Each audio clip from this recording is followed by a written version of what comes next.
ಮಿಸೈಲ್ಗಳ ಸುರಿಮಳೆ. ದುಬೈನಲ್ಲಿ ಕ್ಷಣ ಕ್ಷಣಕ್ಕೂ ಬಾಂಬ್ ಸ್ಫೋಟವಾಗ್ತಾ ಇದೆ. ಕನ್ನಡಿಗರು ಇರೋ ಕಡೆ ಬೀಳ್ತಲೇ ಇದೆ ಬಾಂಬ್ಗಳ ಸುರಿಮಳೆ. ಹೀಗಾಗಿ ಕನ್ನಡಿಗರು ಕೂಡ ಭಯದಲ್ಲಿ ಇರುವಂತಹ ವಾತಾವರಣ ನಿರ್ಮಾಣವಾಗಿದೆ. ಈಗ ದುಬೈನಲ್ಲಿ ಪದೇ ಪದೇ ಕೂಡ ಪರಿಸ್ಥಿತಿ ಹದಗೆಡ್ತಾ ಇದೆ. ಈ ಒಂದು ಮಿಸೈಲ್ಗಳ ದಾಳಿಯಿಂದಾಗಿ ಸ್ಫೋಟದ ಸದ್ದಿಗೆ ಆತಂಕ ಹೆಚ್ಚಾಗ್ತಾ ಇದೆ. ದುಬೈನ ಹಲವಾರು ಪ್ರದೇಶಗಳಲ್ಲಿ ಸ್ಫೋಟದ ಶಬ್ದ ಕೇಳಿ ಬರ್ತಾ ಇದೆ.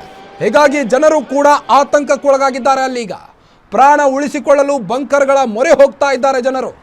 ದುಬೈನಲ್ಲಿ ಪದೇ ಪದೇ ಸ್ಫೋಟದ ಸದ್ದಿಗೆ ಆತಂಕ ಹೆಚ್ಚಾಗ್ತಾ ಇದೆ. ಹಲವಾರು ಪ್ರದೇಶಗಳಲ್ಲಿ ಇರಾನ್ ಟಾರ್ಗೆಟ್ ಮಾಡಿ ದುಬೈ ಏರ್ಪೋರ್ಟ್ ಆಯಿತು, ಬುರ್ಜ್ ಖಲೀಫಾ ಆಯಿತು, ಇನ್ನು ದುಬೈನ ಫೇಮಸ್ ಹೋಟೆಲ್ಗಳ ಟಾರ್ಗೆಟ್ ಇಟ್ಕೊಂಡು ಕೂಡ ಮಿಸೈಲ್ಗಳ ಪ್ರತಿ ದಾಳಿ ನಡೆಸಿದೆ. ಈಗ ಇರಾನ್ ಏಕಾಂಗಿ ಹೋರಾಟ ನಡೆಸಿದೆ. ಆದರೂ ಕೂಡ ಎಲ್ಲೋ ಒಂದು ಕಡೆ ಇರಾನ್ ದಿಟ್ಟ ಹೋರಾಟವನ್ನು ನಡೆಸಿದೆ ಅಂತಲೇ ಹೇಳ್ಬೋದು.